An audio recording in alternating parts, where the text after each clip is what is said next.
پریشانیاں ہیں، ان کا گھر کیسے چل رہا ہے، ان کے بارے میں ان کو کوئی فکر نہیں ہوتی، پھر سمجھتے کہ ہم نے تنخواہ دے دیا ایک تبادل کے طور پر اور اپنا وہ جائیں۔ اور دوسری بات یہ بھی ہے مدرسے کے اندر کہ آپ مدرسے والے دن بھر بھی ان سے کام لیتے ہیں، آپ باہر سے کچھ کر بھی نہیں سکتے ہیں کہ چلو بھائی ٹیوشن کا بھی انتظام ہو جائے یا امامت کا بھی انتظام ہو جائے یا کچھ اور بھی کام کر لیں، نہیں، بلکہ آپ کو دن بھر مدرسے میں رہنا ہے، بچے کے پیچھے آپ کو کھپانا اپنے آپ کو، لیکن تنخواہ وہی ہے۔ تو خیر بہرحال بات یہی آتی ہے کہ ساتھ میں انہوں نے یہ بھی کیا کہ جب مولانا شہباز مرحوم صاحب جو ہے جب خودکشی کی تو انہوں نے ایک نوٹس بھی لکھا، یعنی ایک کاغذ میں لکھا انہوں نے کہ میں خودکشی اس لیے کر رہا ہوں کہ میرے اوپر قرضہ تھا۔ اور اس خودکشی سے آگے جو انہوں نے نوٹ لکھا، اس سے یہ سمجھ میں آتا ہے کہ بہت سارے لوگ ڈپریشن میں بھی جا سکتے ہیں۔ دیکھیے کہ اس دنیا کے اندر اللہ تعالیٰ نے قرآن پاک کے اندر خود کہا ہے کہ لا یکلف اللہ نفسا الا وسعها، کہ ہم اس کے بندوں پر یعنی بندوں پر اتنا ہی مشقت مصیبت ڈالتے ہیں جتنا اس کے اندر کیپیسٹی ہوتی۔ تو انسان ہے کبھی کبھی یہ ہوتا ہے کہ جو ہے سو انسان جو ہے سمجھیے کہ مایوسی کا شکار ہو جاتا ہے، اور یہ اس لیے ہوتا ہے کہ وہ ہمیشہ اپنے سے اوپر کے لوگوں کو دیکھتا ہے، تو جس کی وجہ سے انسان کے دل کے اندر مایوسی پیدا ہوتی ہے، پھر وہ کام کرنا چاہتا ہے تو سوچتا ہے کہ اگر ابھی نہیں تو بعد میں بھی کسی کو پیسہ دینا ہی ہے تو قرض لے کے کام کیا جائے، تو یہ غلط ہے۔ بلکہ ہمارے نبی صلی اللہ علیہ وسلم کی حدیث ہے کہ جو ہے اپنے سے نیچے کے لوگوں کو، کم تر درجہ کے لوگوں کو دیکھو تو اس سے یہ تمہیں عبرت حاصل ہوگی اور تمہارے دل کے اندر شکر اور جو ہے سو اللہ کا شکر ادا کرنے کا جذبہ شوق پیدا ہوگا۔ لیکن آج کے دور میں یہ ہوتا نہیں، لوگ ہمیشہ کہتے ہیں ٹیکنالوجی کا زمانہ ہے، لوگ کہاں سے کہاں پہنچ گئے۔ ارے بھائی لوگ کہیں سے کہیں پہنچ گئے، آسمان بھی پہنچ گئے، چاند بھی پہنچ گئے، لیکن انہوں نے اللہ کو تو نہیں پہچانا نا۔ لیکن ہم لوگ زمین پر بیٹھ کر اللہ کو ہم نے پہچانا، اپنے خالق کو پہچانا، ان کے سامنے ہم سب سر کو جھکا رہے ہیں، یہ سب سے اہم ہے۔ چاند پر پہنچنا کون سی جو ہے یہ بات ہے، اچھی بات ہے، گئے ہو تو اچھی بات ہے، لیکن میرا یہ خیال ہے، میں نے جو مطالعہ کیا میں نے دیکھا کہ جو ہے سو وہی مجبوری ان کی تھی کہ قرض، مایوسی کے شکار۔ تو ایک چیز یاد رکھیں کہ خودکشی بالکل حرام ہے، یہ کسی بھی حالت میں معاف نہیں، اور اس کا ٹھکانہ صرف جہنم ہے۔ پھر بھی ہم اللہ کے ذات سے امید رکھتے ہیں کہ اللہ تعالیٰ مرحوم کے مولانا شہباز صاحب کی مغفرت فرمائے اور ان کے لیے ایک بہترین جگہ یعنی کہ جنت کے اندر عطا فرمائے، اللہ تعالیٰ ان کو جو ہے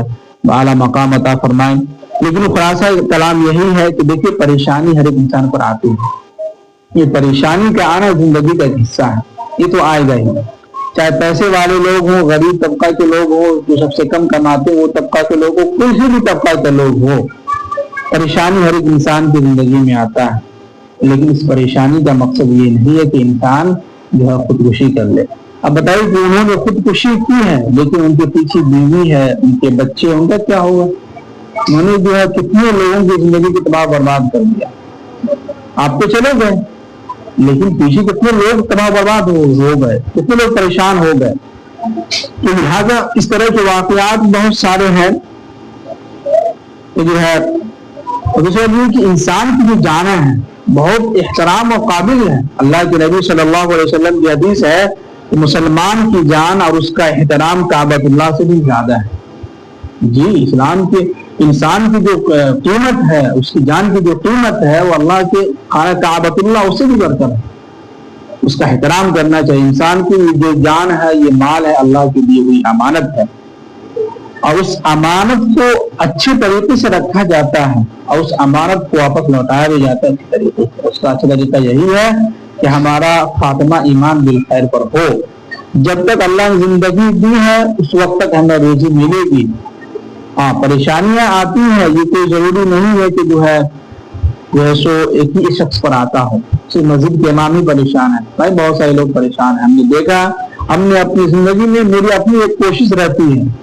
کہ میں اپنے سے نیچے طبقہ کے لوگوں کو میں جب بھی دیکھتا ہوں تو میں اللہ کا شکر ادا کرتا ہوں کہ اللہ تم نے مجھے جس جگہ رکھا ہے اور جس حال میں رکھا ہے میں بہت خوش ہوں، اور اپنے سے لوگوں کو میں جب بھی دیکھتا ہوں تو میرے دل کے اندر ذرا سا بھی کوئی خواہش یا کچھ بھی پیدا نہیں ہوتی، تو دل کے لیے مایوسی کا شکار ہوتا، پھر بعد میں استغفار کر کے پھر اللہ کا شکریہ ادا کرتا ہوں کہ اللہ تو جس حال میں رکھا ہے بہت خوش۔ تو ہمیں بھی چاہیے، ہر ایک انسان کو چاہیے جو بھی مسلمان ہیں، ایمان والے بھائی ہیں، خاص طور سے علماء کو۔ اب یہاں پہ چیز دیکھیے کہ مدرسے کے اندر جو ہے سو ان کے ایمان اور مایوسی کے شکار کیوں ہو گئے؟ ایک عالم دین ہو کے جو کہ دنیا کو سمجھاتا ہو کہ بھائی ایک اللہ کی عبادت کر رہے ہیں، رزق دینے والا اللہ ہے، لیکن وہی علماء، وہی عالم دین جو ہے خودکشی کے شکار ہو رہے ہیں۔ ابھی 2024 میں بھی ہم نے ایک ویڈیو بنائے تھے، تو ایک علماء جو جھارکھنڈ کے ہی تھے، انہوں نے بھی خودکشی کی تھی، اور اس طرح کے واقعات 3-4 ہو گئے۔ تو اس سے پتہ چلتا ہے کہ ہم نے واقعی میں قرآن پاک کو ترجمہ کے ساتھ نہیں پڑھا۔ یہ وہی علماء ہو سکتے ہوں، میں کسی پر الزام نہیں لگا رہا، لیکن مجھے ایسا لگتا ہے کہ انہوں نے مدرسے کے اندر رہ کر کے قرآن پاک کو ترجمہ کے ساتھ، تفسیر کے ساتھ انہوں نے پڑھا نہیں، انہوں نے مطالعہ نہیں کیا ہو، اور حدیث کو اچھے طریقے سے انہوں نے مطالعہ نہیں کیا ہوگا، نہ پڑھا،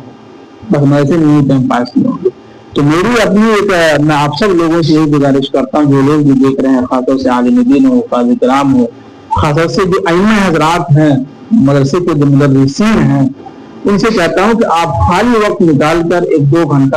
نکال کر وقت نکال کر جو ہے قرآن پاک کا ترجمہ کا، قرآن پاک کے تفسیر کو آپ پڑھیں، انشاءاللہ بہت موٹیویشن ملے گا، آپ کو بہت کچھ سیکھنے کو ملے گا۔ بہرحال میں مسجد کے متولیان حضرات سے، مسجد کے ذمہ دار حضرات سے، صدر سیکریٹری سے، اور جو ہے مدرسے کے مدرس محتمین سے، ناظم حضرات سے میں گزارش کرتا ہوں، درخواست کرتا ہوں کہ آپ اپنے اساتذہ کو جانی اور مالی خوش رکھیں۔ اگر آپ کے اساتذہ خوشحال ہیں تو بچوں کو تعلیم وہ صحیح طریقے سے دیں گے، یہ ہمارا اپنا تجربہ ہے، اور میں نے دیکھا ہے عقل گواں کے اندر کہ اللہ کا شکر مولانا غلام استانی صاحب اپنے تمام اساتذہ کو کوارٹر دیے ہوئے ہیں، روم دیے رہنے کے لیے، پورا انتظام کر کے دیا، تنخواہ ماشاءاللہ بہت اچھی ہیں، جس کی وجہ سے تمام اساتذہ خوش ہیں، اور خوشحال ہونے کی وجہ سے طلباء کو خوشحال طریقے سے اور اچھے انداز میں طلباء کو علم سکھاتے ہیں، درس دیتے ہیں، جس کی وجہ سے کلاس کے اندر بیٹھنے میں، پڑھنے میں، ایسے استاد کے سامنے بیٹھنے میں مزہ بھی آتا ہے، ان کا سبق اٹینڈنس یعنی حاضر ہونے میں ان کے کلاس میں اچھا بھی لگتا ہے۔ تو لہٰذا ہم یہی کہیں گے کہ مدرسے کے جو مدرسین حضرات ہیں ان کا خیال رکھیں، مسجد کے جو ائمہ حضرات، امام حضرات، ان کا بھی خیال رکھیں، کبھی ایسا نہ ہو کہ کل قیامت کے دن یہی صدر سیکریٹری اور محترم سب سے پہلے گرفت میں آئے اور ان کی پٹائی اللہ تعالیٰ کرے۔ تو ہم ڈر ہیں قیامت کے دن سے۔ تو خلاصہ کلام یہی ہے کہ ہم یہی کہیں گے کہ اپنے آپ کو مایوسی کا شکار نہ بنائیں، اللہ کے سامنے ہاتھ پھیلائیں، اور اللہ کے سامنے بھی، اور کچھ الگ سے بھی کام کریں، بزنس کریں، کچھ بھی کریں،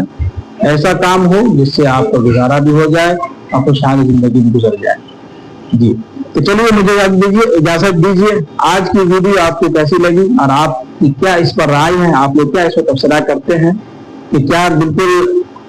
یہ بات صحیح ہے کہ مسجد کے جو ذمہ دار حضرات ان کو چاہیے کہ تنخواہ میں اضافہ کرے، اور مدرسے کے جو ناظم صاحب ان کی ذمہ داری بنتی ہے کہ وہ مدرسین کی تنخواہ کا جو ہے خیال رکھے؟ تو آپ ضرور کامنٹ کریں اور بتلائیں کہ کیا صحیح کیا انہوں نے، کیا غلط کیا انہوں نے، کیسا رہا۔ تو آپ ضرور کامنٹ کر کے جائیں، اور اس ویڈیو کو زیادہ سے زیادہ ہو سکے جہاں تک دوست احباب کے ساتھ بھی شیئر کریں، تاکہ ان تک یہ بات پہنچے، ان کو بھی پتہ چلے۔ تو چلیے، مجھے اجازت دیجیے۔ السلام علیکم ورحمۃ اللہ وبرکاتہ۔